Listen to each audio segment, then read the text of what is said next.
Assalamualaikum warahmatullahi wabarakatuh.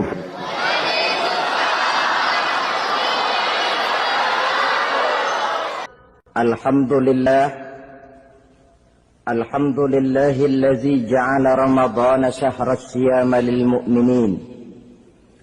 Wassalatu wassalamu ala asyrafil anbiya'i wal mursalin Sayyidina wa maulana Muhammadin wa ala alihi wa ashabihil mujahidin at-tahirin, amma ba'du.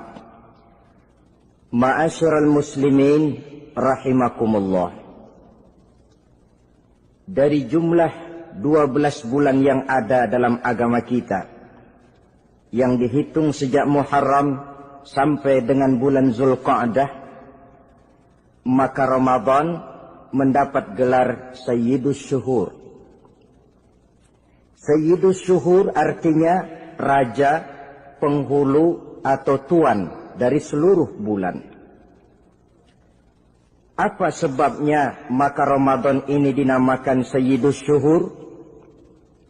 Sebab yang pertama, Ramadan dipilih oleh Allah menjadi bulan tempat di mana pertama kali diturunkan ayat-ayat suci Al-Quranul Karim. Allah tidak memilih Rabiul Awal, tidak Rajab, tidak pula Sya'ban misalnya, tetapi dipilihnya Ramadan untuk menjadi bulan di mana diturunkan ayat-ayat suci Al-Quranul Karim.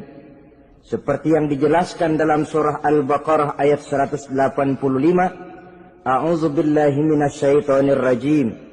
Syahrul Ramadan allazi unzila fihi al-Qur'an hudan lin-nasi wa bayyinatin minal huda wal furqan. Bulan Ramadan, bulan di mana diturunkan di dalamnya Al-Qur'anul Karim yang merupakan petunjuk dan jalan menuju petunjuk bagi orang-orang yang beriman.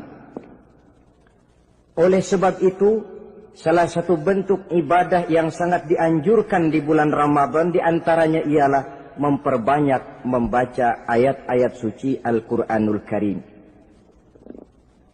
Yang kedua, Ramadan disebut Sayyidus Syuhur karena di dalamnya ada satu malam yang bobotnya khairun min alfi syahr. Satu malam tetapi lebih baik daripada 1000 bulan.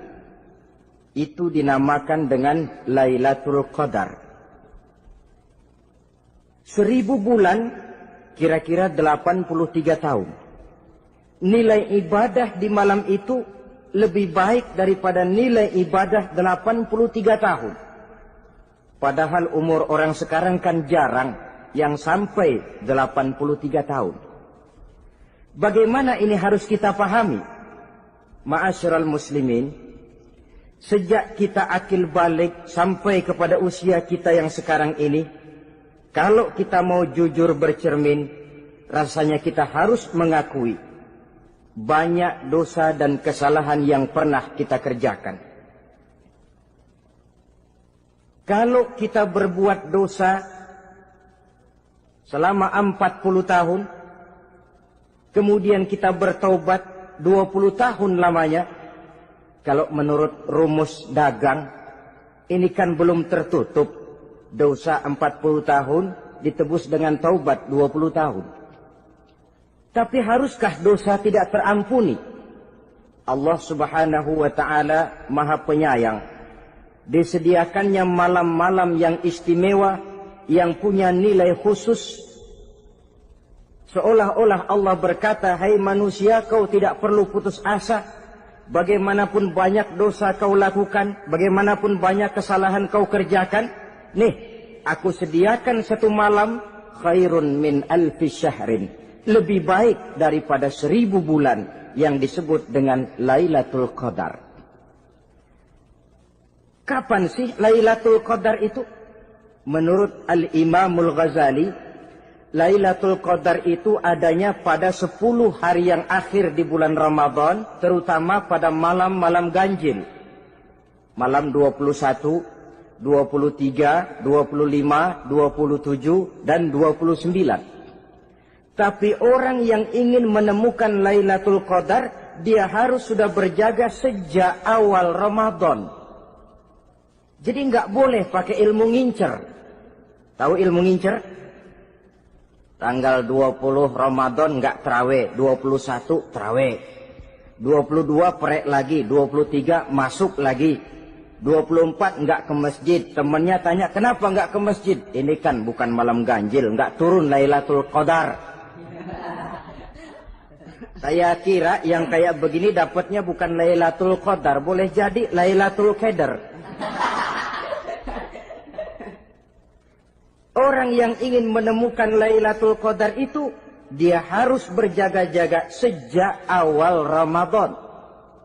Inilah di antara tugas kita, memanfaatkan waktu-waktu yang punya nilai istimewa.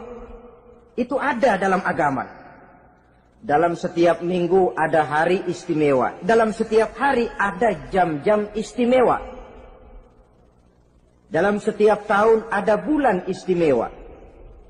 Coba, dalam setiap minggu ada hari istimewa, hari Jumat.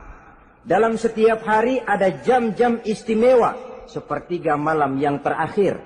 Antara jam 2 sampai menjelang fajar di kala subuh, itu saat-saat istimewa. Di samping saat istimewa, Allah pun menyediakan tempat-tempat yang istimewa. Solat di Masjidil Haram, pahalanya 100.000 kali ketimbang solat di masjid-masjid lain. Begitu di Masjid Nabawi misalnya, ini tempat yang istimewa. Lailatul Qadar, waktu yang istimewa yang diberikan kepada kita untuk kita manfaatkan dengan sebaik-baiknya. Toh dalam kehidupan bernegara saja misalnya, kan pada setiap tanggal 17 Agustus itu presiden memberikan grasi ampunan kepada para entah itu tahanan politik dan sebagainya. Ada yang mendapat potongan tahanan. Waktu-waktu yang istimewa. Inilah sebab kedua kenapa Ramadan dinamakan Sayyidus Syuhur. Sebab yang ketiga, Ramadan disebut Sayyidus Syuhur karena di dalamnya nilai kebajikan berlipat ganda adanya. Satu hadis menjelaskan, "Lau ta'lamu ummati ma fi Ramadan, latamannau an takuna as-sanatu kullaha Ramadan." Andai kata umatku tahu keistimewaan apa yang ada di dalam bulan suci Ramadan, niscaya mereka ingin agar sepanjang tahun isinya Ramadan saja. Apa sebabnya? Li'annal hasanata fihi mujtami'atun. Di dalam bulan Ramadan itu berkumpul segala macam kebajikan. Wa ta'atu maqbulatun. Segala perbuatan taat diterima oleh Allah. Wa da'awati mustajabatun. Segala macam doa dan permohonan dikabulkan oleh Allah. Wa dzunuba maghfuratun. Dan segala macam dosa diampuni oleh Allah Subhanahu wa ta'ala. Berlipat gandanya nilai kebajikan yang kita kerjakan di bulan suci Ramadan. Itu sebabnya seorang muslim dalam menyambut bulan suci Ramadan penuh dengan sikap kegembiraan. Kata baginda Nabi, "Man fariha bidukhuli Ramadan, haramallahu jasadahu 'alan niran." Siapa orang yang gembira dengan datangnya bulan suci Ramadan, Allah haramkan badannya dari api neraka. Gembira menyambut Ramadan artinya bagaimana? Apa Ramadan datang terus bakar petasan? Bukan. Pukul beduk? Bukan. Apa gunanya pukul beduk kalau nggak puasa? Apa gunanya bakar mercon kalau tidak melaksanakan ibadah di bulan suci Ramadan? Gembira menyambut datangnya Ramadan dalam arti mempersiapkan diri untuk melaksanakan ibadah dengan sebaik-baiknya di bulan suci Ramadan ini.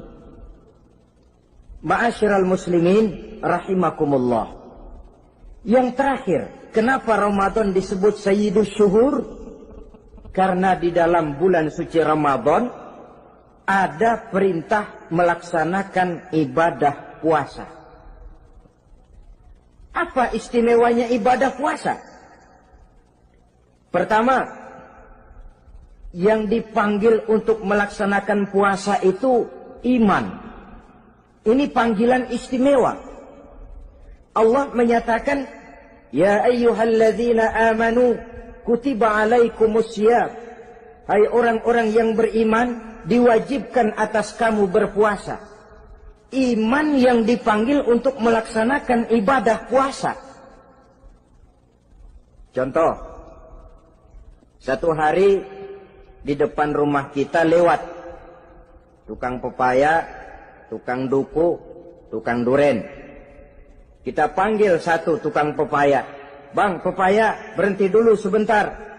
Kira-kira yang merasa tukang pepaya berhenti enggak? Berhenti. Ini tukang duku sama tukang duren berhenti enggak? Tidak. Tentu tidak berhenti karena tidak dipanggil. Ini Ramadan yang dipanggil orang-orang beriman. Hai orang-orang yang beriman, berhenti dulu sebentar. Berhenti apa? Berhenti makan di waktu siang, berhenti minum di waktu siang. Yang merasa beriman, berhenti. Yang tidak beriman, langsung. Biar Ramadan siang-siang makan jalan terus, ngerokok, ngelepus terus. Kenapa? Tidak beriman, tidak merasa terpanggil oleh ayat tadi. Sekarang tukang pepaya lewat di depan rumah. Kita panggil, bang pepaya berhenti dulu. Dia dengar tapi nggak mau berhenti. Apa kita bilang? Kang pepaya budak. Dipanggil nggak mau berhenti. Ini ada orang ngaku beriman kepada Allah. Ramadan dipanggil disuruh berhenti makan siang, nggak berhenti juga. Mukmin budak. Disuruh berhenti minum di waktu siang, nggak berhenti juga. Mukmin budak. Ini istimewanya puasa. Panggilan difokuskan kepada iman. Hai orang-orang yang beriman. Allah tidak bilang hai orang-orang yang sudah masuk Islam. Tidak. Ya ayyuhallazina aslamu. Tidak. Ya ayyuhallazina amanu yang dipanggil. Hai orang-orang yang beriman. Nilai nurani yang paling dalam itu yang dipanggil melaksanakan ibadah puasa. Lalu orang beriman yang bagaimana yang wajib puasa? Pertama dia sudah balik.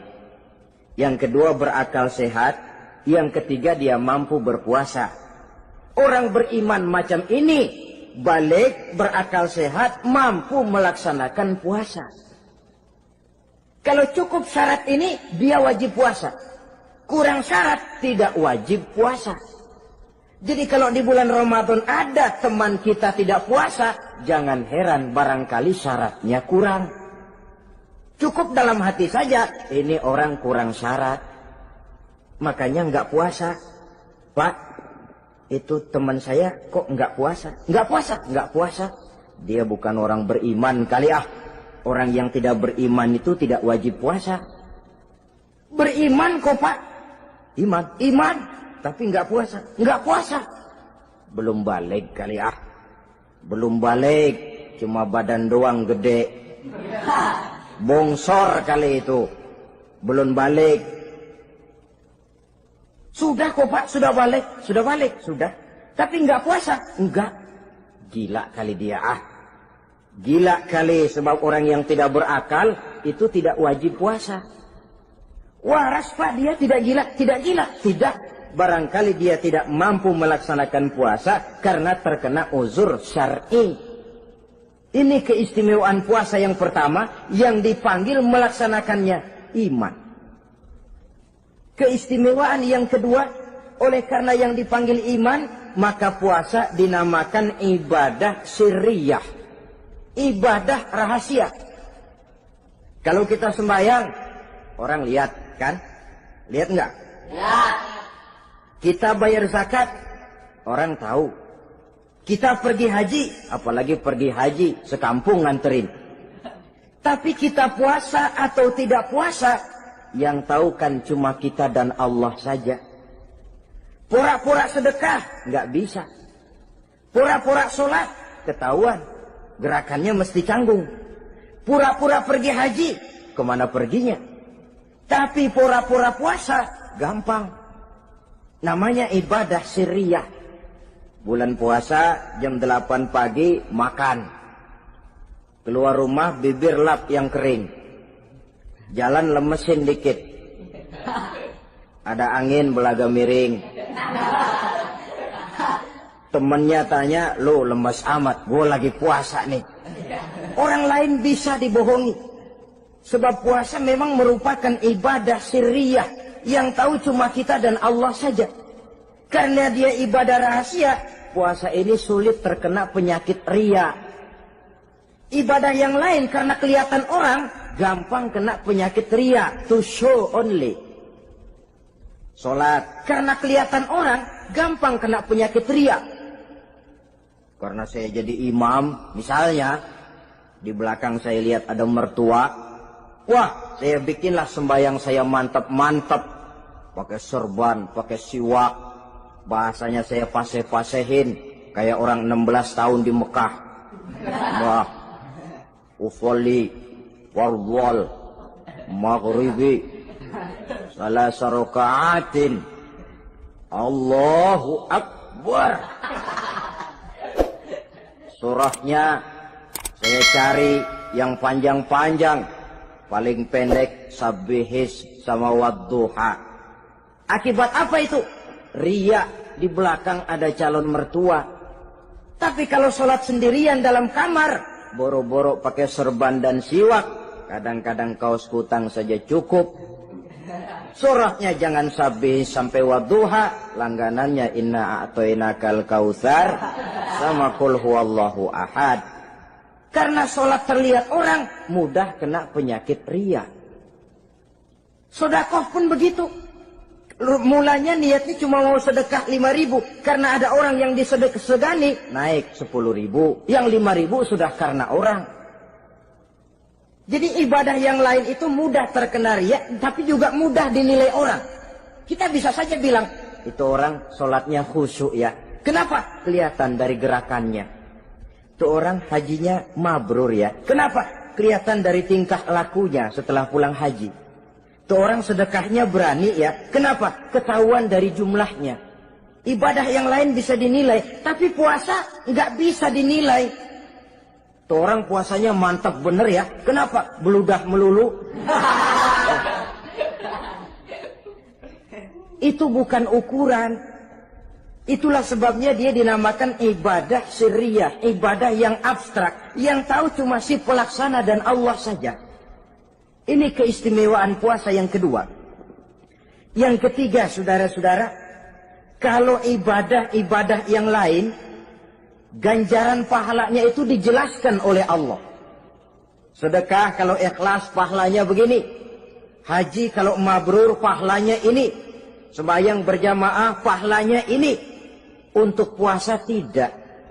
Puasa Allah cuma bilang, as-siyamu li wa ana ajzi bihi.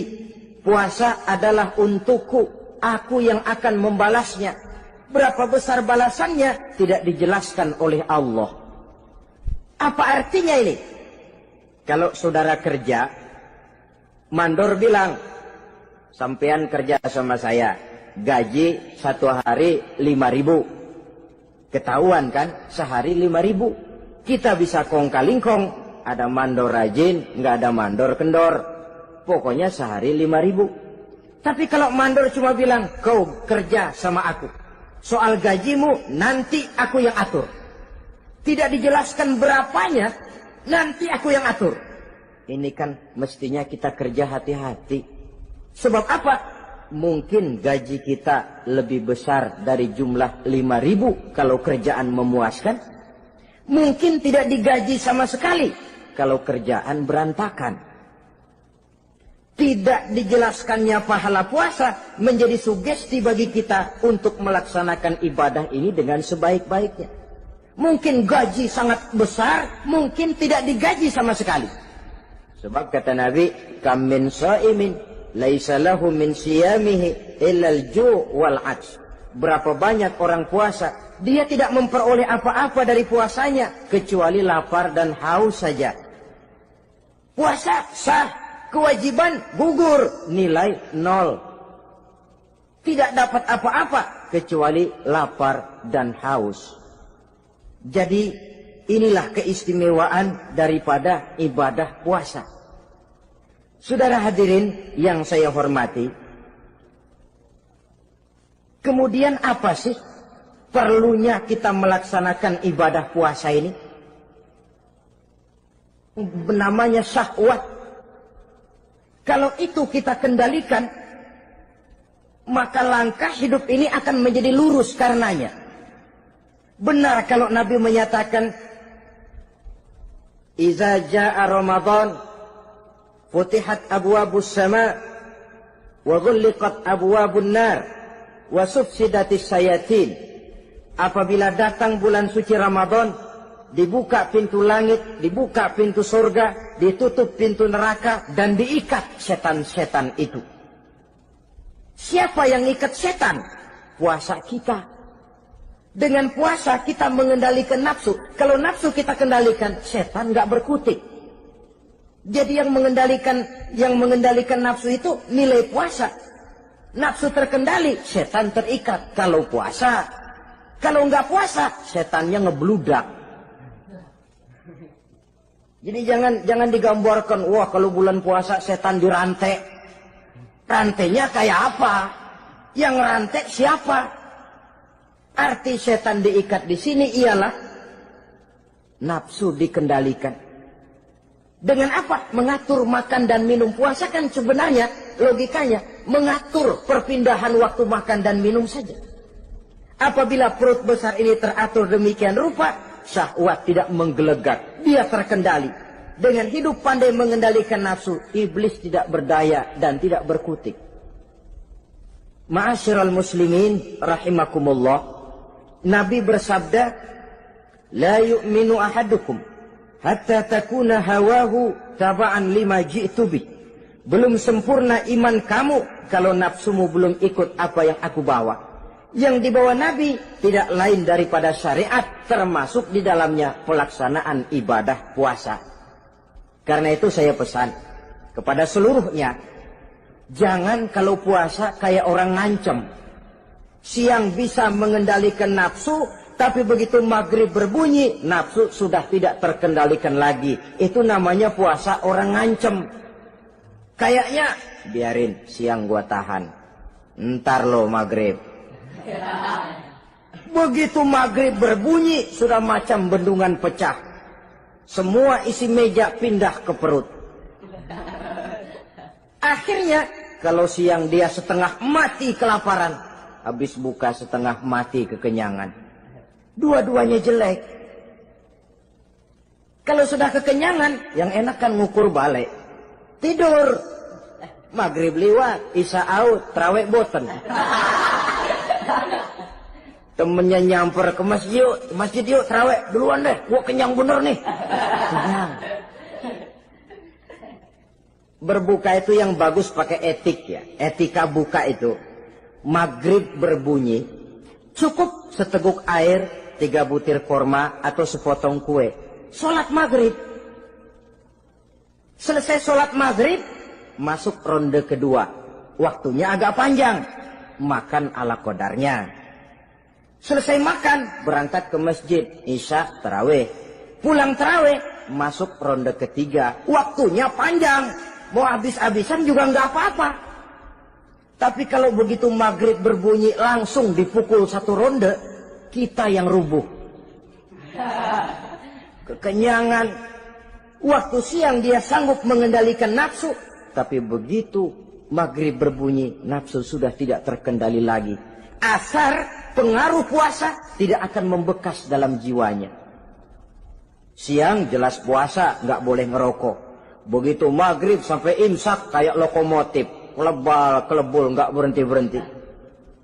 Tidak lagi sanggup mengendalikan diri, mumpung boleh katanya.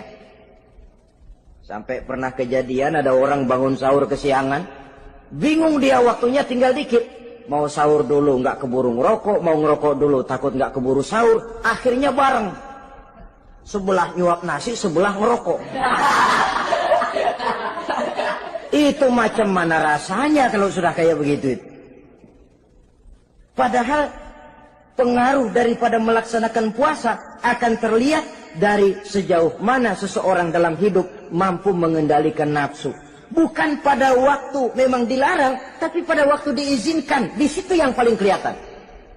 Kalau waktu siang saudara mampu mengendalikan nafsu, itu jelas saja memang seharusnya orang puasa.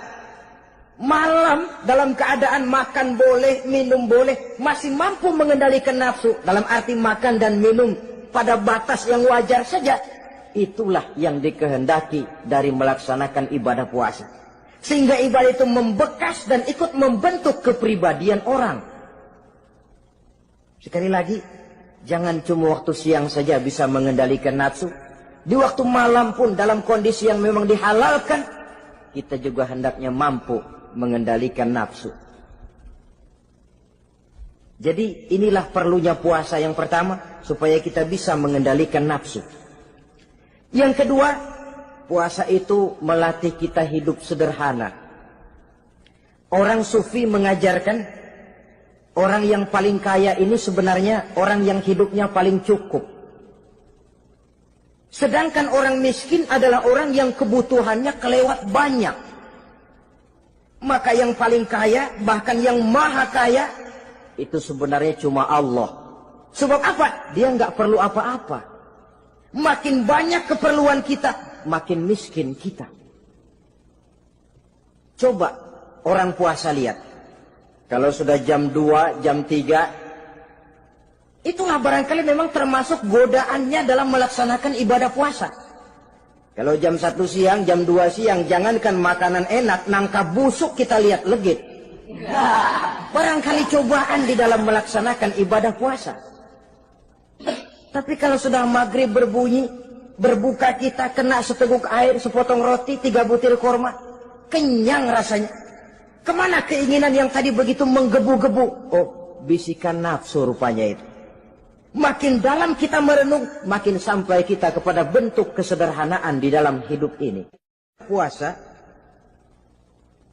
membentuk pribadi seorang muslim untuk jauh daripada sifat tamak bin rakus alias rakah. Tamak itu berasal dari kalimat toma dalam bahasa Arab yang sifatnya sudah terukir dari hurufnya. Huruf to, tengahnya bolong. Huruf mim, tengahnya bolong. Huruf ain, mulutnya mangap, perutnya gede. Jadi orang tamak macam itulah. Apapun yang diberikan Allah tidak pernah ada cukupnya dan tidak pernah ada syukurnya. Sehingga Nabi menjelaskan, lau anna libni Adam wadiyani min zahabin labtagha lahuma thalisan wala yamla'u jawfa ibna Adam illa turab.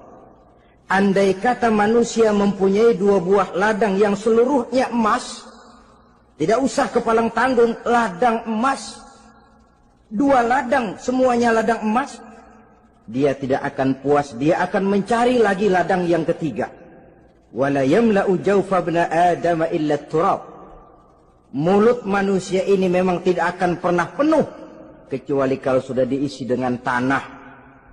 Kapan diisi dengan tanah? Kalau sudah menghadap ke arah kiblat di liang lahat, nah itu baru mulut udah nggak ngerawil, diam, tenang, kalem, diisi dengan tanah. Dengan demikian kita lihat bahwa puasa makin kita hayati, makin dekat kita kepada kesederhanaan di dalam kehidupan ini. Islam tidak melarang orang untuk kaya, untuk punya harta. Yang dilarang ialah sifat rakus, serakah, dan tamak. Karena ini akan membuat orang melakukan segala macam cara, ingkar kepada nikmat Allah, tidak pandai bersyukur, pandangan matanya selalu diarahkan ke atas. Dikala hidupnya sudah serba cukup, dia masih merasa kurang. Sebab itu dia selalu kurang. Dia sudah kaya tapi masih merasa miskin saja, maka hidupnya pun miskin terus. Saudara-saudara ma'asyiral muslimin, ini hikmah yang kedua kenapa kita perlu puasa. Yang ketiga, puasa itu melatih kita cinta kepada fakir miskin, orang-orang yang tidak mampu, yang memerlukan pertolongan. Bagaimana caranya? Dunia pendidikan berkata bahwa pendidikan akan lebih berhasil kalau bersifat audiovisual. Mengajar anak berenang, bawa ke kolam. Mengajar anak naik sepeda, berikan sepedanya. Mengajar orang cinta fakir miskin, rasakan apa yang dirasakan oleh fakir miskin. Apa itu? Lapar, haus. Kan nggak bisa ngajarin anak berenang teori saja. Ke kolam nggak pernah. Teori hafal luar kepala. Gaya dada begini, gaya 200 meter begini, gaya kupu-kupu begini, gaya bebas begini. Teori hafal ke kolam nggak pernah. Sekali terjun, gaya batu.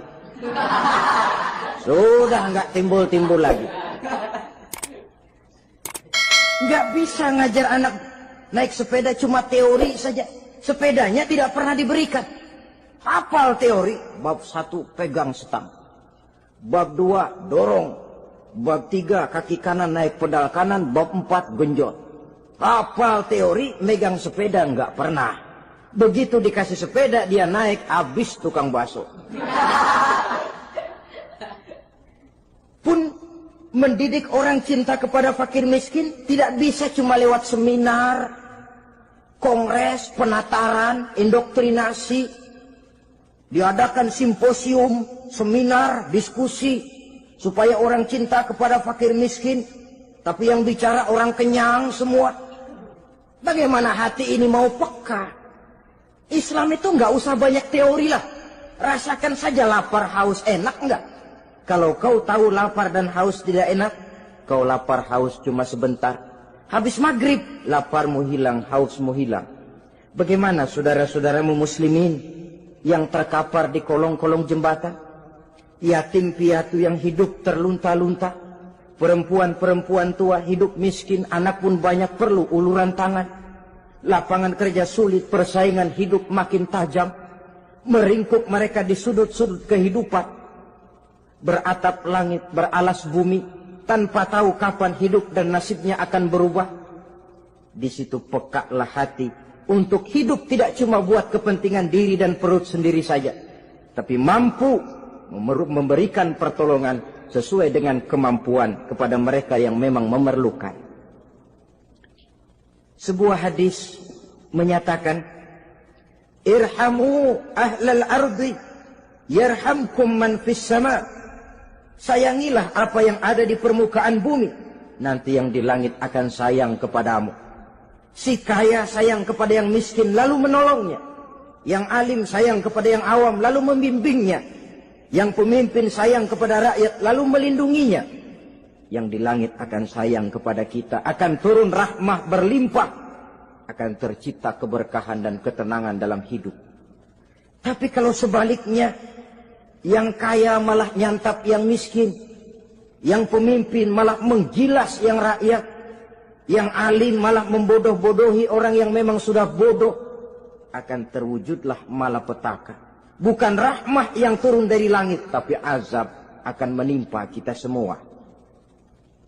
Orang yang menghayati lapar, menghayati haus, akan timbul kepekaan sosial. Hidup tidak cuma untuk diri sendiri saja, tapi mampu melihat lingkungannya. Yang keempat, kita perlu puasa untuk menumbuhkan sifat jujur dan disiplin. Coba lihat, kalau tengah hari bulan puasa, andai kata saudara masuk ke dalam kamar seorang diri, saudara kunci dari luar, lalu saudara makan, tidak seorang pun tahu. Tapi kenapa itu tidak kita lakukan? Ada semacam perasaan malu. Malu kepada Allah. Iya, orang lain tidak tahu. Iya, manusia bisa saya bohongi, tapi Allah. Atau umpamanya waktu sholat zuhur, saudara sholat zuhur di masjid, umpama ketika ngambil air wudhu, giliran ke kemur, saudara korupsi dikit aja, telan. Jangan Nabi sumu tasihhu, berpuasalah kamu, badanmu akan sehat. Sebab apa? Saya katakan tadi, semua energi dihasilkan dari perut besar sini. Itu makanan yang kita makan, mulai dari keju sampai singkong, mulai dari hamburger sampai combro, masuk perut besar, digiling, lalu ditransfer ke seluruh tubuh oleh perut besar ini. Mekanisme kerjanya persis pabrik besar yang kalau kita hayati, Allahu Akbar, Fatabarakallah ahsanul khaliqin. Ini tangan supaya kuat kerja perlu vitamin apa? Kirim ke tangan. Mata supaya awas perlu vitamin apa? Kirim ke mata.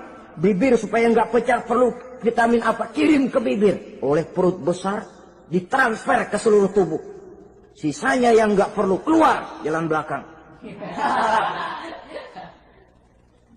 Kalau perut besar ini terus-menerus bekerja, ibarat mesin diforsir, dia akan cepat rusak. Maka datang bulan Ramadan, perut besar itu jangan terlalu diporsir. Diberikan tenggang waktu istirahat. Sehingga Nabi memberikan jaminan sumu tasihhu. Berpuasalah kamu, pasti kamu akan sehat. Buktinya, orang mati kelaparan banyak. Tapi yang mati karena puasa, kalau puasanya betul, nggak ada. Maka Islam itu agama yang sesuai dengan fitrah ya. Buktinya apa? Puasa wisol itu bukan saja tidak boleh, tapi haram. Puasa wisol artinya puasa nyambung. Dari pagi sampai maghrib, sampai malam, sampai besok pagi lagi terus-terusan puasa. Haram. Karena itu bertentangan dengan fitrah. Islam tidak. Cukup dari waktu imsak sampai datang waktu maghrib. Kenapa? Menurut perhitungan itu sesuai dengan daya kemampuan maksimal manusia. Sudah diukur itu. Allah yang bikin manusia kok. Jadi kalau Allah perintah puasa, itu sudah dalam kemampuan daya tampung dari kapasitas yang dimiliki manusia. Orang mati kelaparan banyak, yang mati karena puasa nggak ada. Belum pernah saya dengar ada warta berita, sari berita-berita penting dalam siaran ini, gara-gara bulan puasa orang Islam pada mati. Nggak ada. Yang mati kelaparan banyak, tapi yang mati karena puasa tidak ada. Nabi menjamin sumu tasihhu. Berpuasalah kamu, pasti badanmu akan sehat. Ma'asyiral muslimin, kalau sudah tahu kita apa perlunya kita berpuasa, pembicaraan akan saya lanjutkan bagaimana seharusnya kita puasa. Puasa yang ideal itu yang bagaimana? Al-Imamul Ghazali menjelaskan, orang yang puasa itu ada 3 macam. Pertama, saumul awam. Puasanya orang kebanyakan. Orang macam ini merasa sudah puasa asal tidak makan, tidak minum. Puasa sudah. Pokoknya tidak makan, tidak minum, itulah puasa. Ini puasanya orang awam. Matanya tidak pernah puasa. Kupingnya tidak puasa, kakinya tidak puasa, tangannya tidak puasa. Ini puasa orang awam, kebanyakan. Hasilnya tidak mustahil seperti yang dikatakan Nabi tadi. Berapa banyak orang puasa tidak mendapat apa-apa dari puasanya kecuali lapar dan haus. Puasa sah, kewajiban gugur, nilai 0. Kan rugi ibadah semacam itu. Sebab jangan lupa, yang membatalkan itu kan 2. Ada yang membatalkan pahala puasa, ada yang membatalkan puasa. Bedanya apa? Kalau puasa batal, pahala jelas batal. Tapi kalau pahala yang batal, puasanya mungkin sah. Kewajibannya gugur, tapi pahala tidak ada. Kalau yang membatalkan puasa sih umumnya kita bisa jaga itu. Sebab apa? Masalahnya konkret, kelihatan. Apa yang membatalkan puasa? Misalnya makan dan minum yang disengaja walaupun sedikit. Batal. Sedikit tapi sengaja tidak mengenyangkan, batal. Mamanya pentol korek yang kecil itu. Sengaja telan waktu puasa, batal. Kan sedikit pak, nggak kenyang kok. Sengaja. Sengaja itu yang bikin batal. Tapi kalau tidak sengaja seperti lupa, itu tidak batal. Misalnya hari pertama puasa, di sembahyang subuh tidur, bangun jam 8, lupa kebiasaan, langsung aja nyerbu ke dapur. Dapat sepiring setengah, ingat. Astagfirullah, lagi puasa, betul. Setelah ingat bagaimana? Yang masih ada di mulut keluarkan, berkemur, lanjutkan puasanya, sah. Perkara sepiring setengah yang udah kadang masuk bagaimana Pak? Itu rezeki. Lawang orang lupa. Lupa itu kan jenis yang ma'fu anhu. Jenis yang dimaafkan. Makan dan minum yang disengaja walaupun sedikit. Batal. Batal puasanya. Apalagi muntah yang disengaja. Batal puasanya. Ukuran sengaja kan kita tahu. Apalagi hilang akal seperti gila atau pingsan, batal puasa. Apalagi hubungan suami istri di waktu siang secara sengaja, batal. Kalau sengaja, kalau nggak sengaja, enggak. Namanya nggak sengaja. Umpamanya, saya nggak sengaja Pak, tahu-tahu udah nyampe situ, gimana? Yang nggak batal, cuma begitu ingat, buru-buru selesai mandi, lanjutkan puasanya, sah.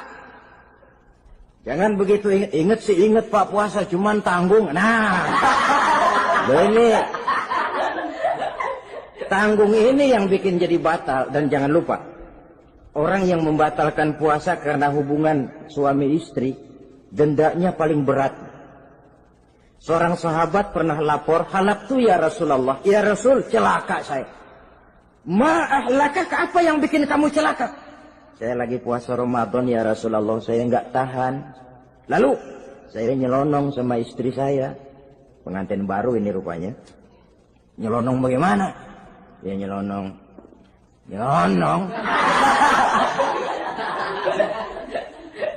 Melanggar dia, tapi jujur. Lapor. Kata Rasul, ya sudah, bayar dendanya. Dendanya apa ya Rasulullah? Bebaskan budak. Aduh, saya nggak punya budak ya Rasulullah. Tidak punya? Tidak punya. Puasa 2 bulan berturut-turut. Tidak boleh diselang-seling. Syahraini mutatabi'aini. 2 bulan berturut-turut. Tidak boleh diselang-seling. Gimana? Sanggup puasa 2 bulan berturut-turut? Enggak kuat ya Rasulullah. Enggak kuat? Enggak kuat. Ramadan yang sebulan aja saya nyelonong. Apalagi 2 bulan. Kalau kau tidak kuat juga, beri makan 60 fakir miskin. 1 orang 1 mod. Ya Rasulullah. Apalagi? Jangan memberi makan 60 fakir miskin. Kalau istri saya di rumah sehari masak 3 hari libur. Saya orang susah ya Rasulullah. Saya pikir lagian ya orang kebangetan juga. Sudah melarat sama larangan berani. Rasul masuk ke dalam kamar, keluar kembali bawa sekeranjang kecil kurma. Kalau kau tidak punya apa-apa, bawa pulang ini. Sedekahkan kepada orang-orang miskin di kampungmu sebagai pembayar dendamu. Ya Rasulullah. Apalagi? Di kampung saya itu yang paling miskin saya.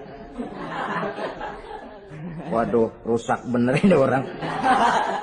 Apa marah Rasul? Beliau malah senyum. Ya sudah, kalau memang yang paling miskin kamu, bawa pulang saja itu kurma, beri makan anak istrimu di rumah. Orang ini udah melanggar larangan, dapat kurma lagi. Yang kedua, watak hukum Islam itu elastis, fleksibel, tidak kaku. Tidak kalau sudah begitu ya mesti begitu, itu tidak. Yang sering kaku kan kitanya umat Islam di dalam memahami Islam. Saudara hadirin yang saya hormati, yang tidak boleh itu pun di waktu siang. Kalau malam sejak maghrib sampai sebelum imsak, pada awal perintah puasa tidak boleh. Tapi ternyata banyak juga yang nyerempet-nyerempet. Sampai Allah turunkan, uhilla lakum lailatas siyami arrafasu ila nisaikum. Dihalalkan bagi kamu pada malam puasa bergaul dengan istrimu. Jadi barangkali di antara pendengar ini ada yang pengantin baru, tolong sabarlah di waktu siang. Tunggu maghrib berbunyi. Kalau sudah maghrib habis buka, mau buka lagi juga nggak apa-apa. Terserah saja. Ini yang membatalkan puasa. Yang kita sulit mengontrol, yang membatalkan pahalanya. Apa misalnya? Ngomong-ngomongin orang. Puasa. Ngomongin orang jalan terus. Itu ya tetangga kita. Kenapa emang? Oh, anu. Kita sih bukan ngomongin orang ini. Bukan ngomongin orang katanya. Ngomongin tuyul. Anu. Bohong. Orang puasa bohong apa puasanya batal? Tidak. Puasanya sah. Yang batal mungkin pahalanya. Saudara-saudara ma'asyiral muslimin rahimakumullah.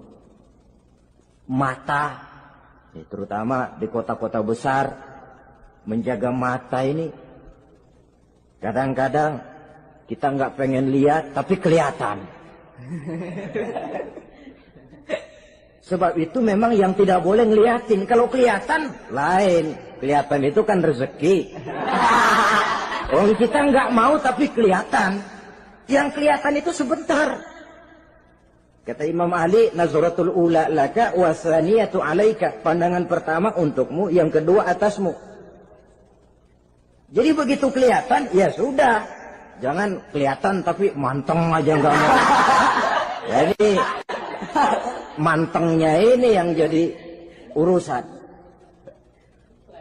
Saudara hadirin yang saya hormati, dengan kata lain, berusahalah kita untuk puasa zahir batin. Itu yang pertama tadi. Puasa tingkatnya orang saumul awam disebut. Tingkat yang kedua, saumul khawas. Puasanya orang khusus. Bagaimana ini? Di samping tidak makan dan tidak minum, panca inderanya sudah ikut puasa. Matanya puasa. Kupingnya puasa. Asal ada diajak ngomong-ngomongin orang, maaf ya, kuping saya lagi puasa. Kakinya puasa, diajak jalan ke tempat yang tidak baik, dia bilang, maaf saja, kaki saya lagi puasa. Diajak nyolong, maaf, tangan saya lagi puasa. Tidak cuma sekedar tidak makan dan tidak minum, panca inderanya sudah ikut puasa. Sekurang-kurangnya, seperti inilah puasa kita. Zahir, batin. Nah, yang tertinggi disebut saumu khawasil khawas. Puasa orang khusus yang lebih khusus lagi. Ini sudah the first class ini. Puasanya orang fit. Bagaimana puasanya orang ini? Di samping tidak makan dan tidak minum, puasa panca inderanya, hatinya juga sudah ikut puasa dari seluruh keinginan yang selain Allah. Wah, ini kelas tinggi.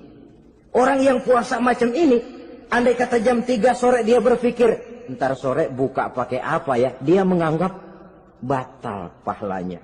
Kenapa? Masih mikirin makanan. Kalau kita kan bukan cuma mikirin, ngancem. Waduh, jam 5 di meja udah berderek es kopior, kelapa muda, cendol. Apa yang mau diminum lebih dulu? Tingkat yang tertinggi ini, hatinya juga puasa dari semua keinginan yang selain Allah. Idealnya sekurang-kurangnya kita puasa zahir batin. Zahirnya menahan diri dari yang membatalkan puasa, batinnya mencegah diri dari yang membatalkan pahala puasa kita itu. Ma'asyiral muslimin rahimakumullah. Terakhir, Rasulullah sallallahu alaihi wasallam membagi bulan Ramadan itu menjadi 3 bagian. Sepertiga yang pertama, tanggal 1 sampai 10 Ramadan, masa turunnya rahmah. Turunnya kasih sayang Allah. Kalau istilah sepak bola, tanggal 1 sampai 10 Ramadan ini disebut babak semifinal. Babak penyisihan. Sepak bola itu kalau baru tingkat babak penyisihan, pesertanya banyak. Seluruh kesebelasan turun bertanding. Babak penyisihan. Ramadan tanggal 1 sampai 10, babak penyisihan. Putaran pertama. Pasaran puasa rame. Masjid musola full house. Meledak, tidak sanggup menampung jamaah yang tarawih itu. Yang tadarus meriah. Kenapa? Maklum babak penyisihan. Seluruh kesebelasan turun bertanding. Tanggal 1 sampai tanggal 10 Ramadan.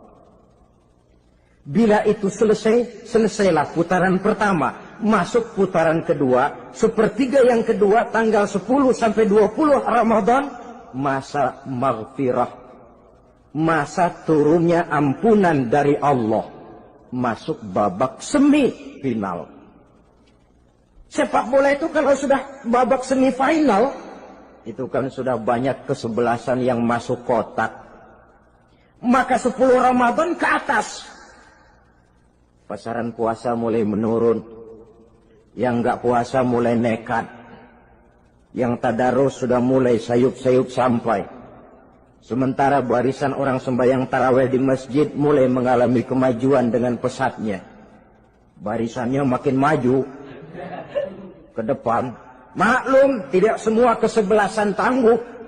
Ada yang sejak bertanding sudah berhitung. Kita sih bakalan kalah jelas, yang penting main aja dulu dah. Ada yang rajin ke masjid motifnya lain, ada. Karena ikut-ikutan teman, karena malu sama mertua, rajin terawih. Karena nganterin, rajin terawih. Bayangnya paling belakang berdua lagi. Malah ngeledek begitu imam waladolin, dia di belakang nyaut asik.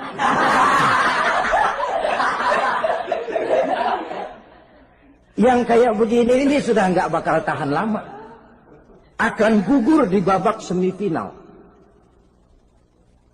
Puncaknya, putaran terakhir, tanggal 20 sampai akhir Ramadan, masa itkun minan nar, masa pembebasan dari api neraka. Masuk babak final. Kalau sudah babak final, ya pesertanya nggak banyak sudah. Ramadan tanggal 20 ke atas babak final. Pesertanya nggak banyak. Sebab apa? 20 Ramadan ke atas pikiran orang sudah bercabang itu. Yang punya kampung sudah siap-siap mau pulang mudik. Lebaran di buah kampung. Puasa kayak enggak, yang penting pokoknya lebaran. Yang pegawai negeri gajinya kecil, anaknya banyak, palanya ngebet. Yang belum punya sepatu, belum punya baju, macam-macam problem, sehingga konsentrasi ibadah menurun. Padahal Nabi sangat menganjurkan tingkatkan ibadah, la siyama fi ashril awakhir, lebih-lebih pada hari 10 yang akhir, tanggal 20 sampai akhir Ramadan. Di situ dianjurkan memperbanyak ibadah, i'tikaf, tarawih, tadarus Quran, bersedekah, amalan-amalan sunnah yang sangat dianjurkan di bulan suci Ramadan ini. Nah, mereka yang keluar sebagai finalis Ramadan, Allah Subhanahu wa ta'ala berkenan memberikan piagam penghargaan. Di atas piagam itu tertulis dengan nyata, ghufira lahu ma taqaddama min zambihi. Pemegang piagam ini dinyatakan keluar sebagai finalis Ramadan. Kepadanya diberikan penghargaan dengan jaminan ampun terhadap seluruh dosa yang pernah dia kerjakan. Sehingga dia keluar Ramadan, masuk 1 Syawal, seperti bayi baru dilahirkan oleh ibunya. Bersih tanpa dosa, karena sudah dibersihkan oleh ibadah Ramadan. Sehingga masuk Syawal, dia rayakan Idul Fitri, dia pantas mengucapkan minal aidin wal faizin. Minal aidin artinya, semoga kita termasuk orang yang kembali. Kembali kemana? Kembali kepada fitrah. Seperti bayi baru dilahirkan oleh ibunya. Tidak punya dosa kepada Allah, karena sudah dibersihkan oleh ibadah Ramadan. Ini orang yang finalis. Puasanya betul, tarawihnya betul, pantas mengucapkan minal aidin. Dan kalau tarawih cuma 2 malam, puasa 3 hari. Lebaran paling rajin, mas minal aidin ya, minal aidin. Nggak tahu diri lo. Minal aidin dari mana? Saudara hadirin, dosa kepada Allah bersih oleh ibadah Ramadan. Tinggal dosa kepada sesama manusia, berhalal bihalal di hari raya Idul Fitri. Malas berusaha. Orang kalau sudah terlalu asik berkhayal, menghitung bintang di langit, malas berusaha. Kalau ada temannya kerja jadi buruh kasar, bahwa hasil yang merupakan jerih payah dan peras keringat dia, 1 minggu bergaji 10-15 ribu, diketawain. Apaan gaji lu 10 ribu, 15 ribu? Entar gua nih kalau tembus 100 juta, entar. Yang 10 ribu dan 15 ribu keringat orang itu dihina, itu dicela. Tetapi dia selalu menghitung, entar nih gua. Entarnya, wallahu a'lam. Saudara hadirin yang saya muliakan, timbullah sikap malas. Padahal di tengah negara sedang membangun di berbagai bidang kehidupan. Maka sifat malas ini merupakan musuh kita. Baik mengejar kemiskinan, baik mengejar kebodohan dan keterbelakangan kita di sektor-sektor lainnya. Alangkah akan terganggunya roda pembangunan di negara kita ini jikalau sebagian besar rakyat dihinggapi oleh penyakit malas, yang malas ini dilatar belakangi oleh penyakit tulul amal, terlalu muluk angan-angan, yang angan-angan ini dininabobokan oleh keinginan untuk mendapatkan untung yang besar tanpa peras keringat dan banting tulang. Sasaran yang lebih jauh, dan ini yang paling kita khawatirkan, hancurnya kubu-kubu pertahanan moral daripada bangsa kita. Kita sependapat bahwa lebih penting daripada membangun jembatan adalah membangun manusia yang membangun jembatan. Bahwa lebih penting daripada mengaspal jalan raya adalah membangun mental manusia yang melaksanakan pengaspalan itu. Dengan kata lain, membangun dan mempersiapkan manusia pembangunan. Tanpa itu, maka saya merasa khawatir kalau nanti kita tidak akan sampai kepada target yang kita harapkan oleh karena kandas di tengah jalan. Saudara-saudara kaum muslimin rahimakumullah, Islam sebagai agama yang mengajarkan manusia untuk berusaha dan mengeluarkan segala kemampuan untuk melaksanakan segala usahanya itu, sangat membenci sifat malas, sangat membenci sifat tulul amal atau panjang angan-angan. Dan oleh karena judi melahirkan dua sifat itu, Islam sangat menganjurkan pengikutnya untuk menjauhi segala macam jenis perjudian, baik yang terang-terangan maupun yang dilakukan secara samar-samar, tidak ketara, judi canggih sesuai dengan canggihnya teknologi daripada manusia itu sendiri. Ini adalah penyakit yang meracuni masyarakat manusia dari sejak berpribadi, bertetangga, berumah tangga, sampai kepada berbangsa dan bernegara. Dan kasus-kasus yang timbul sudah cukup banyak, yang tidak mungkin lagi kita katakan hanya sekedar bersifat kasuistis, bersifat kasus-kasus kecil saja. Sebelum riaknya naik ke permukaan, marilah kita membuat benteng untuk masing-masing pribadi muslim memelihara dan menjaga diri, jangan terseret dalam permainan yang bernama judi, apapun bentuknya, bagaimanapun cara dan ragamnya. Karena jelas bahayanya lebih besar daripada manfaatnya. Taruhlah kita barangkali kemarin-marin hanyut dalam arus perjudian, tetapi hendaknya kita bisa mengambil pelajaran bahwa seorang mukmin adalah seorang yang apabila dia melakukan kesalahan, dia segera sadar, dijadikannya pelajaran untuk tidak diulanginya lagi pada masa-masa yang akan datang. Dengan sikap semacam itu, kita tidak lagi akan mengulangi kesalahan-kesalahan lama, dan grafik kehidupan kita dari hari ke hari akan makin menunjukkan hal-hal yang baik dan positif adanya. Saudara-saudara kaum muslimin rahimakumullah, kalau ABRI masuk desa, rakyat beruntung. Kalau jaksa masuk desa, rakyat bahagia. Kalau koran masuk desa, rakyat ikut jadi cerdas. Tapi kalau judi masuk desa, rakyat kiamat. Pembangunan akan terbengkalai, roda perekonomian akan lesu. Karena mestinya orang membelanjakan uang untuk sesuatu yang dia perlukan, akhirnya dia belanjakan untuk sesuatu yang dia tidak perlukan, karena gambaran, khayalan akan mendapat keuntungan yang jauh lebih besar lagi. Padahal istilah orang-orang tua kita dulu, lebih baik makan singkong betulan daripada makan roti ngimpi.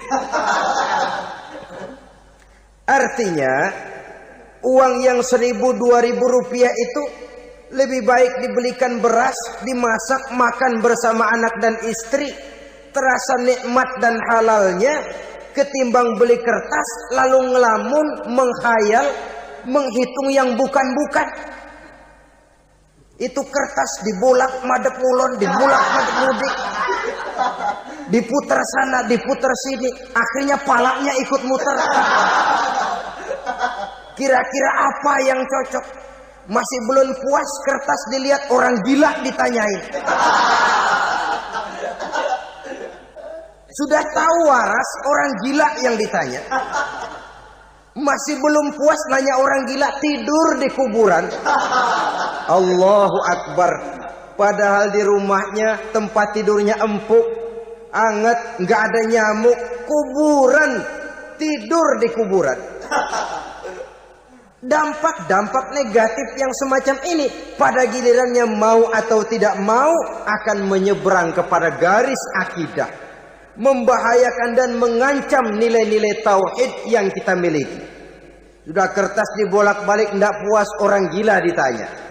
Orang gila ditanya belum maram, tidur di kuburan. Barangkali ada bisikan. Saudara hadirin yang saya muliakan, memang walaupun wahyu sudah berhenti, tapi Allah masih memberikan ilham kepada hamba-hambanya yang dikehendakinya. Tetapi ilham itu bentuknya positif.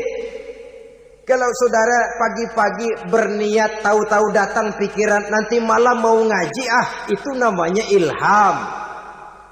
Kalau saudara sedang merenung, tahu-tahu datang pikiran, saya mau sedekah, itu namanya ilham, bentuknya positif. Tapi kalau ngelamun, tahu-tahu datang pikiran nomor sekian pasang, itu bukan ilham, itu belis.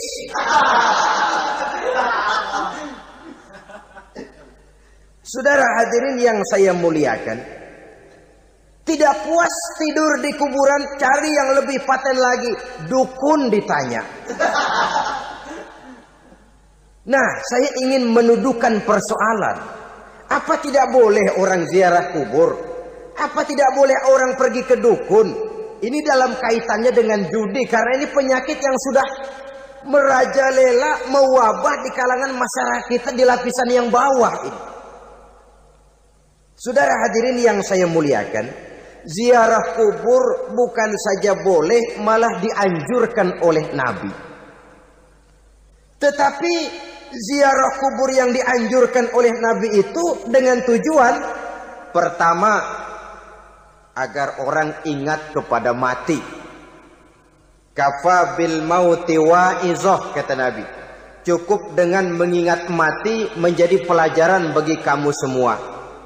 Maka etikanya diajarkan, kalau saudara ziarah kubur, sampai di depan pintu kubur itu kan, Assalamualaikum ya ahlal kubur, wa inna insyaallahu bikum lahikun.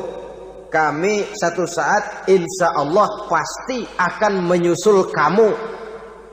Kalau kamu sekarang berbaring di sini, satu saat kami akan berbaring di sini. Ziarah kubur mengingatkan orang kepada mati. Orang yang ingat kepada mati, gaya hidupnya lain dengan orang yang tidak ingat mati. Nah, orang kalau nggak ingat mati, gaya hidupnya nggak terkontrol. Kalau dia berkuasa, Fir'aun, itu nggak ingat mati. Kalau dia kaya, Korun. Sudah gambarannya nggak merupakan gambaran-gambaran yang baik. Orang yang ingat mati, dia berkuasa, dia berlaku adil. Suatu saat saya akan mati dan ini akan dimintakan pertanggungan jawab. Orang kaya ingat mati, dia akan jadi pemurah. Kenapa? kalau saya diberikan ilmu, pertanyaan akhirat cuma satu, ilmumu kau amalkan untuk apa? Kalau saya diberikan umur panjang, pertanyaan akhirat cuma satu, umurmu kau habiskan di mana? Tapi jikalau saya diberikan harta, pertanyaan akhirat ada dua, hartamu kau dapat dari mana, kau belanjakan kemana? Depannya ditanya, belakangnya ditanya, dapat dari mana, dibelanjain kemana? Sebab dua-duanya berkaitan dengan kegiatan. Kadang-kadang dapatnya dari jalan yang baik, tapi keluarnya ke tempat yang tidak baik, itu pun tidak betul. Atau dapatnya dari yang tidak baik, tapi dibelanjakan untuk yang baik, itu pun tidak bisa diterima. Oleh karenanya, dengan mengingat mati, gaya hidup seseorang jadi terkontrol karenanya. Yang kedua, dianjurkan kita untuk berziarah kubur itu mendoakan orang-orang yang sudah meninggal. Mal mayyitu fi qabrihi illa kal gharikil mutaghawis, kata Nabi. Orang yang sudah meninggal itu di alam barzakhnya adalah seperti orang yang tenggelam di lautan, menunggu doa dari keluarganya yang masih hidup. Apakah itu anaknya, kemenakannya, cucunya, dan lain sebagainya. Adapun yang kalau kita ziarahi itu kuburnya orang-orang yang kita tahu merupakan orang soleh, orang yang berjiwa bersih, yang kita kenal ketakwaannya kepada Allah Subhanahu wa taala, tidak ada salahnya kita bertabarruk, asal jangan dengan satu keyakinan bahwa dia secara mandiri bisa mendoakan kita. Dia hanya bisa melakukan itu hanya dengan izin Allah. Nah, umumnya orang kalau sudah ziarah ke kubur-kubur keramat itu Allahnya kelupaan. Itu yang dikhawatirkan merusak dan mengganggu akidah. Sehingga di awal-awal perkembangan Islam, Nabi pernah melarang orang ziarah kubur itu. Ini bisa kita simak dari hadis, kuntu nahaitukum an ziyaratil qabri fazuruha. Dahulu aku pernah melarang kamu untuk ziarah kubur, adapun sekarang kalau mau ziarah, ziarahlah kamu. Kata-kata dulu aku pernah melarang kamu itu menggambarkan bahwa pada permulaan perkembangan Islam, nilai keimanan para sahabat masih rapuh, masih lemah, masih memerlukan pembinaan. Sehingga kalau mereka sering ke kubur, dikhawatirkan mereka minta kepada kubur. Nah, tetapi tatkala nilai keimanannya sudah mapan, sudah kuat, kata Rasul, fazuruha. Adapun sekarang kalau mau pergi berziarah, ziarahlah kamu. Saudara hadirin yang saya muliakan, jadi jangan melupakan Allah. Saya bisa saja berkata, kalau saya misalnya pakai cincin, lalu saya bilang, saya sejak pakai cincin ini, jangan anak gadis, nenek-nenek ngelihat saya lemes. Atau sejak pakai cincin ini, dagangan laris bener. Cincin itu yang menggelincirkan akidah. Untuk tidak tergelincir, orang harus tidak melupakan Allah. Dia bisa berkata, alhamdulillah, Allah memberikan keistimewaan kepada batu cincin saya. Batu cincinnya tidak apa-apa, Allah yang memberikan keistimewaan.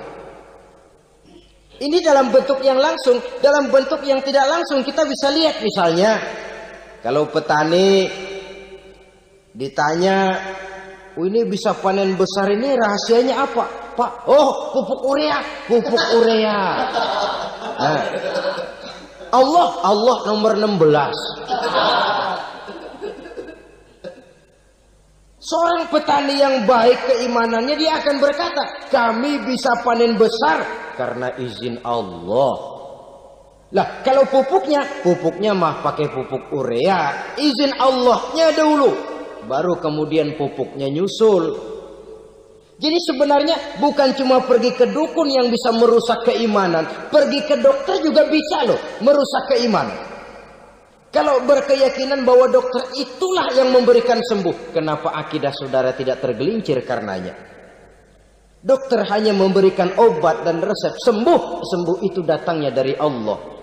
Ini yang diungkapkan lewat lisan Nabi Ibrahim alaihi salam, wa idza maridtu fahuwa yashfini. Apabila aku sakit, dialah Allah yang memberikan sembuh. Memberikan sembuh. Jangan juga menyalahartikan ayat ini. Ada ayat begini sakit terus nekat. Udah nggak usah berobat dah, memang penyakit dari Tuhan. Ntar waktunya baik ya baik ya. Udah ampeg terus dah. Orang yang berobat saja belum tentu sembuh, apalagi yang tidak berobat. Sama juga orang nggak sembahyang kita ajakin ngotot. Lo juga yang sembahyang belum tentu masuk surga katanya.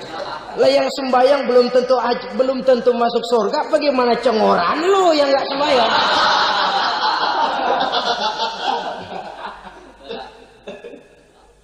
Saudara hadirin yang saya muliakan, kaum muslimin yang berbahagia. Jadi dengan demikian, maka jangan menghilangkan Allah. Kita, ajaran pokok dalam Islam adalah ajaran tentang tauhid. Nah, tauhid ini menyangkut mengesahkan Allah, baik di dalam zatnya, baik di dalam sifatnya, baik di dalam perbuatannya, baik di dalam beribadah kepadanya. Tauhid dalam ibadah itu ada. Tauhid dalam zat artinya zat Allah itu tidak tersusun, tidak terdiri dari bagian-bagian yang bisa dipecah-pecah. Ya seperti kita ini kan ada kepala, ada kaki, ada tangan. Allah tidak tersusun zatnya dari bagian-bagian. Esa zatnya tidak bisa dibagi-bagi. Esa sifatnya artinya Allah itu sifatnya tidak pernah berubah. Sejak dahulu sampai sekarang Allah itu cinta kepada orang beriman yang melakukan kebaikan. Dan Allah benci kepada orang kufur yang melakukan kejahatan. Mustahil satu saat Allah berubah. Orang kufur yang berbuat kejahatan didemenin, orang mukmin yang berbuat kebaikan dikeselin. Misalnya tahun 2000 Tuhan giliran jengkel sama orang mukmin. Itu mustahil, dia esa di dalam sifatnya. Lain dengan sifat kita manusia. Sifat kita ini kan relatif. Ada saatnya kita senang, lain saat yang kita senang betul kita caci maki. Hari ini kita caci maki, besok kita puji. Lihat teman kaya, habis kita omongin. Boleh jadi dia kaya, kenapa? Dukunnya 36. Begitu kita habis caci maki begitu, dia datang ngasih duit sama kita. Cacian itu bisa berubah menjadi pujian. Lu ya emang bukan main dah. Sifat kita itu relatif, bisa terpengaruh oleh situasi dan kondisi. Saudara hadirin yang saya hormati, kaum muslimin yang berbahagia. Allah juga esa di dalam perbuatannya. Artinya di dalam menciptakan apapun yang akan diciptakan oleh Allah. Di dalam melakukan apapun yang akan dilakukan oleh Allah. Tidak terikat kepada faktor lain. Tidak memerlukan bantuan lain. Dia adalah mutlak. Nah, kemudian kita mengesahkan Allah dalam zatnya. Mengesahkan Allah dalam sifatnya, mengesahkan Allah dalam perbuatannya, belum tentu berarti kita mengesahkan Allah dalam ibadahnya. Sebab banyak orang yang yakin betul Allah itu esa, teguh dengan pendiriannya. Tuhan lu siapa? Allah. Allah bagaimana? Esa. Bagaimana kalau 2? Kagak. 3? Enggak. Mantap. Soal tahlil, paten. Tapi dalam ibadah kadang-kadang dia tidak mentauhidkan Allah. Ini makna wa ma umiru illa liya'budullaha mukhlisin. Kami tidak memerintahkan kepadamu kecuali untuk beribadah kepadaku, kata Allah, dengan ikhlas. Beribadah kepada Allah dengan ikhlas itu artinya apa? Beribadah hanya untuk Allah saja. Nah, kalau hanya untuk Allah saja, lalu kita minta berdoa di depan kuburan orang yang soleh, apa syirik? Tidak syirik. Kalau kita berkeyakinan bahwa orang tempat kita memanjatkan doa itu hanya bisa mendoakan kita dengan izin Allah. Dia sendiri tidak punya kekuasaan apa-apa. Tanpa izin Allah, dia tidak bisa berbuat apa-apa. Itu tidak menyebabkan orang menjadi syirik. Sama saja dengan kalau saya berkata tadi, alhamdulillah Allah telah memberikan keistimewaan kepada batu cincin saya. Apa salahnya Allah memberikan keistimewaan kepada benda-benda mati? Allah memberikan keistimewaan kepada Hajar Aswad, benda mati. Allah memberikan keistimewaan kepada Masjidil Haram, benda mati. Allah memberikan keistimewaan kepada Ka'bah, benda mati. Orang tawaf keliling Ka'bah, sembahyang di Masjidil Haram, sujud menghadap kepada Ka'bah. Apakah jadi syirik? Tidak. Kita tidak menyembah Ka'bahnya, kita menyembah yang punya Ka'bah itu. Nah, di sini kita lihat bahwa fungsi Ka'bah hanya merupakan wasilah. Tapi kalau Allahnya kita hilangkan, jadilah kita penyembah batu. Hanya saja batu itu berbentuk 4 bernama Ka'bah. Sa'i, orang yang melaksanakan haji, lari-lari antara Safa dan Marwah, amalan apa itu? Seakan-akan kita menghormati bukit-bukit, gunung-gunung. Tapi bukan itu yang kita tuju dalam pelaksanaan sa'i itu. Yang kita tuju adalah ini perintah Allah. Allahnya yang diutamakan. Maka hal semacam ini tidak menyebabkan orang menjadi syirik dan tergelincir dari tauhid. Tapi kalau ziarah kubur dengan niat cari buntutan, cari nomor yang cocok, ini niatnya saja sudah salah. Nah, kalau berangkat dengan niat yang salah, sampai di sana saya yakin, seyakin-yakinnya amalannya pasti salah. Lah, kubur yang diziarahin bukan kubur orang soleh. Ya mana ada orang soleh ngasih kode buntut. Ada juga orang salah, bukan orang soleh itu. Kadang-kadang dia nggak tahu kuburan siapa, nongkrong aja di situ. Memang sulit, saudara-saudara. Mental ya, namanya mental. Kalau memang mental sudah mental judi, apa saja bisa dijudiin. Jadi orang nggak perlu sebenarnya pemerintah terlalu gini, nggak usah. Kembali saja kepada mental. Kalau mental memang sudah mental judi, apaan aja bisa dijudiin. Pulang tengah malam nabrak babi, babi yang keluar nih.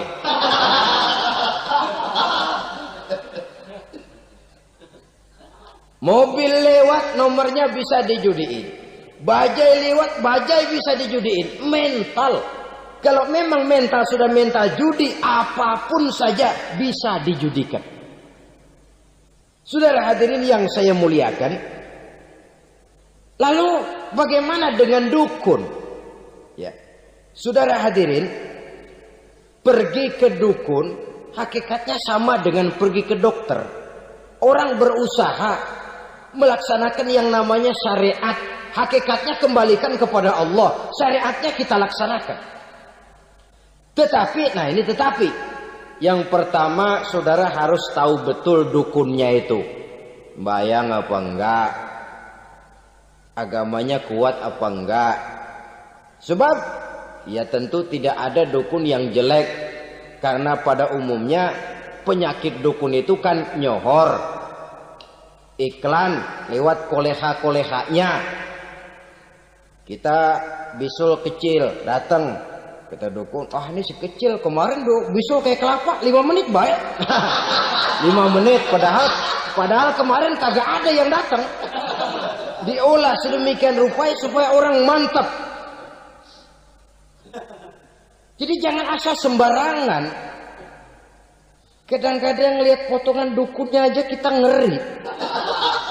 Mukanya sudah kremot, nggak pernah tersentuh air wudhu. Jangankan air wudhu, mandi aja jarang. Yang kayak begini yang dipegang mati-matian, yang dipercayai habis-habisan, akan kita kemanakan tauhid kita ini? Apalagi kalau perginya sudah dengan niat mencari nomor yang jitu. Itu saya katakan lagi tadi, berangkat saja sudah dengan niat yang salah. Orang berusaha silakan. Sama juga kita ke dokter. Oleh dokter kan setelah diperiksa penyakit kita, lalu dianalisa, oh ini penyakitnya ini. Kemudian diberikan obat. Lah, obat itu kan tentu ada aturan minumnya tuh. Yang kapsul ini sehari 3 kali, yang tablet ini sehari 2 kali. Kalau kita minumnya kelebihan, overdosis namanya. Saking pengen cepet baik, sekali minum 10 tablet. Ya memang nggak sakit-sakit lagi, tapi nggak hidup sudah. Habis. Kita pun dalam melaksanakan amalan hidup beragama begitu. Saudara datang kepada kiai, orang-orang soleh, meminta amalan, wiridan, itu jangan sampai overdosis. Tidak sesuai dengan kemampuan pribadi. Wong masih SD sudah minta matematika kelas SMP, celeng. Baru SMP sudah minta diajarkan filsafat kelas perguruan tinggi, semaput. Kenapa? Daya tampungnya nggak kuat. Emang ukuran secangkir, minta disini seember, ya luber. Lebihnya nggak cukup. Kenapa? Yang diberikan, yang diamalkan tidak sesuai dengan makomnya, tidak sesuai dengan kemampuan yang ada pada dirinya. Saudara hadirin yang saya muliakan, akhirnya apa? Mencelakakan dirinya sendiri. Ngawur. Baru sembahyang seminggu udah ngaku ketemu malaikat.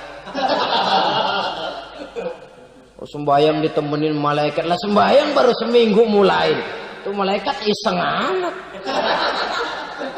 Ya walaupun kalau Allah izinkan tidak mustahil, tapi kan tidak logik. Orang yang melaksanakan ibadah puluhan tahun memerlukan riyadhah dan latihan, khusyuk dan tawadhu, penuh tazallul, merendahkan diri di hadapan Allah, belum tentu mendapat karunia yang semacam itu. Saudara hadirin yang saya muliakan, jadi dengan kata lain, yang pertama lihatlah dulu kualitas dukun yang akan saudara datangi itu. Ini kualitas black apa kualitas white? Aspal apa cat putih? Sehingga jangan sampai kita salah pilih. Sebab biasanya orang kalau sudah hanyut di kali, rumput pun dia pegangin. Dia tahu kalau rumput tidak akan bisa menahan bobot badannya, tapi karena posisinya posisi terjepit, rumput pun dia pegang. Ini satu gambaran psikologis betapa orang dalam keadaan panik, kepepet, kejepit, yang tidak mestinya dipegang pun akan dipegangnya juga. Walaupun dia tahu itu tidak akan bisa menahan bobot badannya, namun dipegangnya juga. Oleh karenanya, yang pertama, lihat dulu kualitas dukunnya. Yang kedua, saudara-saudara, jangan berkeyakinan bahwa dukun itulah yang memberikan permintaan saudara. Si dukun hanya bisa dengan izin Allah. Malas berusaha. Orang kalau sudah terlalu asik berkhayal, menghitung bintang di langit, malas berusaha. Kalau ada temannya kerja jadi buruh kasar, bawa hasil yang merupakan jerih payah dan peras keringat dia, 1 minggu bergaji 10-15 ribu, diketawain. Apaan gaji lu 10 ribu 15 ribu? Entar gua nih kalau tembus 100 juta entar. Yang 10 ribu dan 15 ribu keringat orang itu dihina, itu dicela. Tetapi dia selalu menghitung, entar nih gua. Entarnya wallahu a'lam. Saudara hadirin yang saya muliakan, timbullah sikap malas.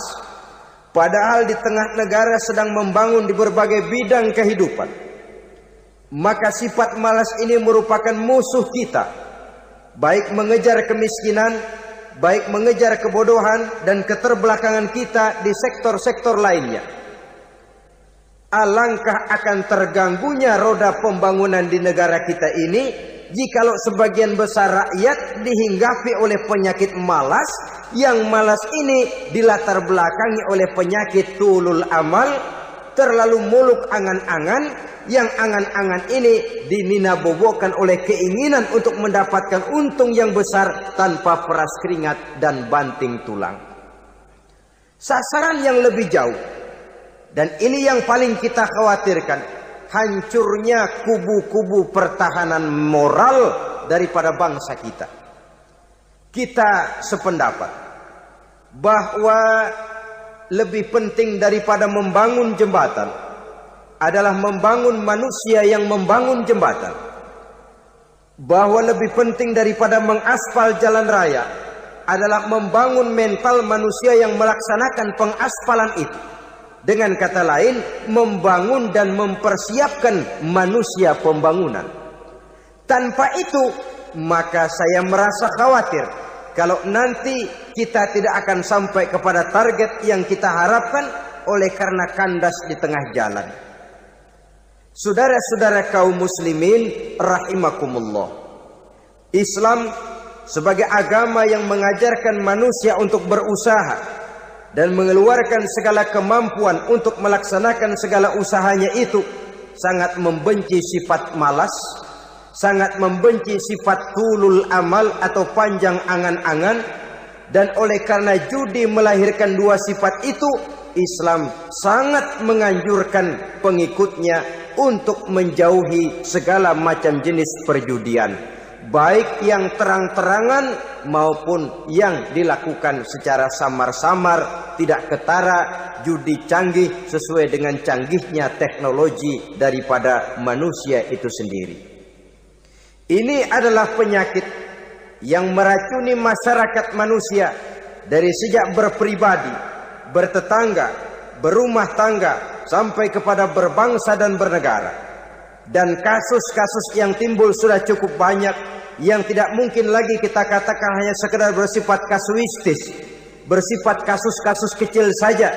Sebelum riaknya naik ke permukaan, marilah kita membuat benteng untuk masing-masing pribadi muslim memelihara dan menjaga diri, jangan terseret dalam permainan yang bernama judi, apapun bentuknya, bagaimanapun cara dan ragamnya. Karena jelas bahayanya lebih besar daripada manfaatnya.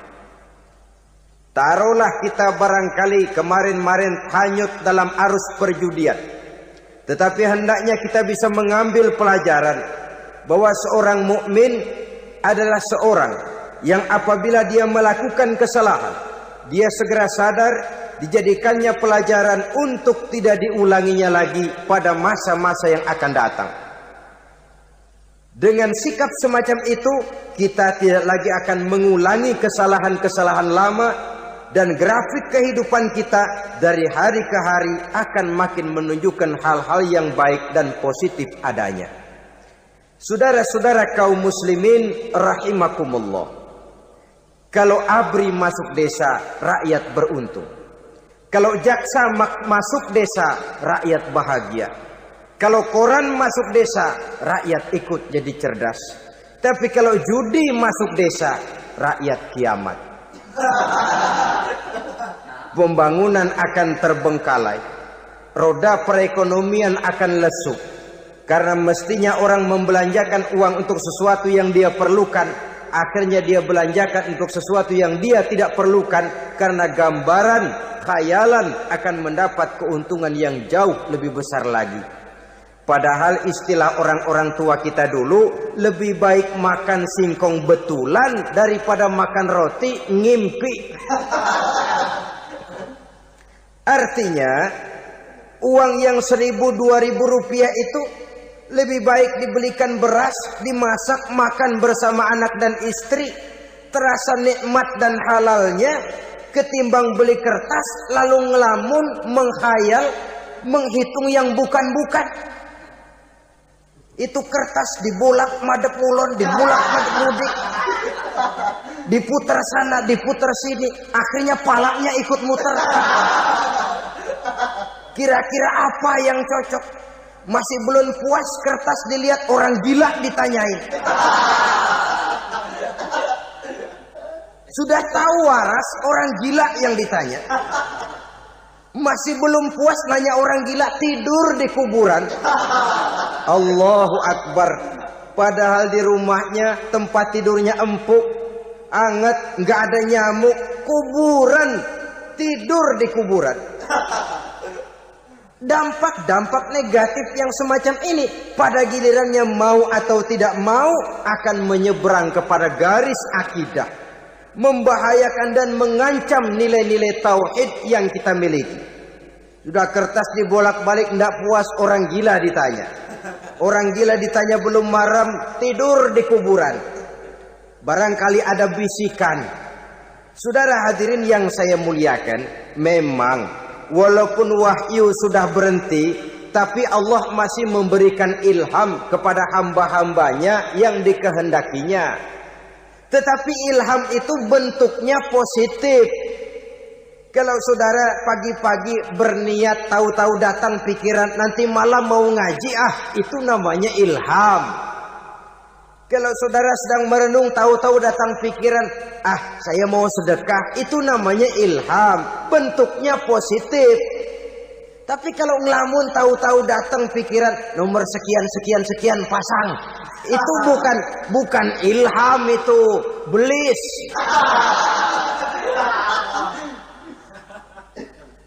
Saudara hadirin yang saya muliakan, tidak puas tidur di kuburan, cari yang lebih paten lagi, dukun ditanya. Nah, saya ingin menuduhkan persoalan. Apa tidak boleh orang ziarah kubur? Apa tidak boleh orang pergi ke dukun? Ini dalam kaitannya dengan judi, karena ini penyakit yang sudah merajalela, mewabah di kalangan masyarakat kita di lapisan yang bawah ini.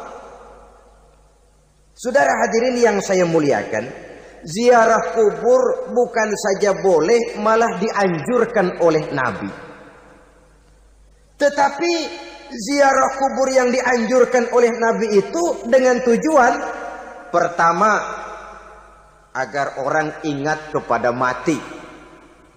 Kafa bil mauti wa'izah, kata Nabi. Cukup dengan mengingat mati menjadi pelajaran bagi kamu semua. Maka etikanya diajarkan, kalau saudara ziarah kubur sampai di depan pintu kubur itu kan, Assalamualaikum ya ahlal kubur wa inna insyaallahu bikum lahikun. Kami satu saat insya Allah pasti akan menyusul kamu. Kalau kamu sekarang berbaring di sini, satu saat kami akan berbaring di sini. Ziarah kubur mengingatkan orang kepada mati. Orang yang ingat kepada mati, gaya hidupnya lain dengan orang yang tidak ingat mati.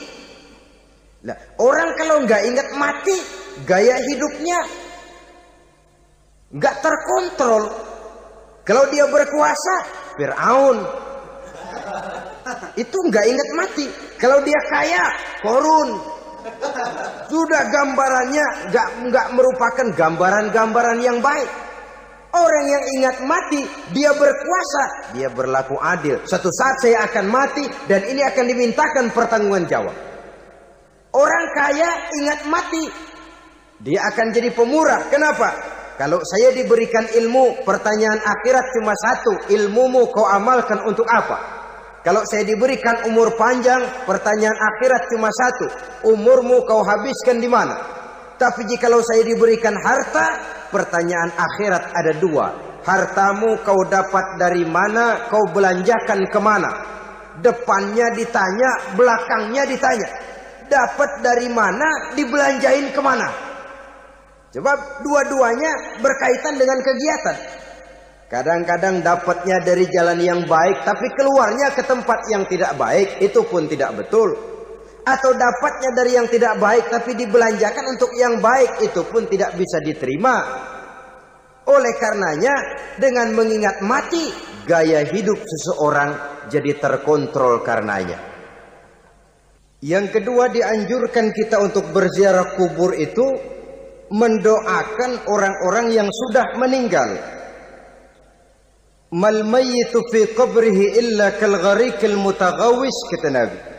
Orang yang sudah meninggal itu di alam barzakhnya adalah seperti orang yang tenggelam di lautan, menunggu doa dari keluarganya yang masih hidup. Apakah itu anaknya, kemenakannya, cucunya, dan lain sebagainya. Adapun yang kalau kita ziarahi itu kuburnya orang-orang yang kita tahu merupakan orang soleh, orang yang berjiwa bersih, yang kita kenal ketakwaannya kepada Allah Subhanahu wa ta'ala, tidak ada salahnya kita bertabarruk, asal jangan dengan satu keyakinan bahwa dia secara mandiri bisa mendoakan kita. Dia hanya bisa melakukan itu hanya dengan izin Allah. Nah, umumnya orang kalau sudah ziarah ke kubur-kubur keramat itu Allahnya kelupaan. Itu yang dikhawatirkan merusak dan mengganggu akidah. Sehingga di awal-awal perkembangan Islam, Nabi pernah melarang orang ziarah kubur itu. Ini bisa kita simak dari hadis, kuntu nahaitukum an ziyaratil qabri fazuruha. Dahulu aku pernah melarang kamu untuk ziarah kubur. Adapun sekarang kalau mau ziarah, ziarahlah kamu. Kata-kata dulu aku pernah melarang kamu itu menggambarkan bahwa pada permulaan perkembangan Islam, nilai keimanan para sahabat masih rapuh, masih lemah, masih memerlukan pembinaan. Sehingga kalau mereka sering ke kubur, dikhawatirkan mereka minta kepada kubur. Nah, tetapi tatkala nilai keimanannya sudah mapan, sudah kuat, kata Rasul, fazuruha. Adapun sekarang kalau mau pergi berziarah, ziarahlah kamu. Saudara hadirin yang saya muliakan, jadi jangan melupakan Allah. Saya bisa saja berkata, kalau saya misalnya pakai cincin, lalu saya bilang, saya sejak pakai cincin ini, jangan anak gadis, nenek-nenek ngelihat saya lemes. Atau sejak pakai cincin ini, dagangan laris bener. Cincin itu yang menggelincirkan akidah. Untuk tidak tergelincir, orang harus tidak melupakan Allah. Dia bisa berkata, alhamdulillah, Allah memberikan keistimewaan kepada batu cincin saya. Batu cincinnya tidak apa-apa, Allah yang memberikan keistimewaan. Ini dalam bentuk yang langsung. Dalam bentuk yang tidak langsung kita bisa lihat, misalnya kalau petani ditanya, ini bisa panen besar ini rahasianya apa, Pak? Oh, pupuk urea, pupuk urea. Nah, Allah nomor 16. Seorang petani yang baik keimanannya, dia akan berkata, kami bisa panen besar karena izin Allah. Lah, kalau pupuknya mah pakai pupuk urea, izin Allahnya dahulu, baru kemudian pupuknya nyusul. Jadi sebenarnya bukan cuma pergi ke dukun yang bisa merusak keimanan, pergi ke dokter juga bisa loh merusak keimanan. Kalau berkeyakinan bahwa dokter itulah yang memberikan sembuh, kenapa akidah saudara tidak tergelincir karenanya? Dokter hanya memberikan obat dan resep, sembuh itu datangnya dari Allah. Ini yang diungkapkan lewat lisan Nabi Ibrahim alaihissalam, wa idza maridtu fahuwa yashfini. Apabila aku sakit, dialah Allah yang memberikan sembuh. Memberikan sembuh. Jangan juga menyalahartikan ayat ini. Ada ayat begini sakit terus nekat. Udah nggak usah berobat dah, memang penyakit dari Tuhan. Ntar waktunya baik ya baik ya. Udah ampek terus dah. Orang yang berobat saja belum tentu sembuh, apalagi yang tidak berobat. Sama juga orang nggak sembahyang kita ajakin ngotot. Lu juga yang sembahyang belum tentu masuk surga katanya. Lah yang sembahyang belum tentu masuk surga. Bagaimana cengoran lu yang nggak sembahyang?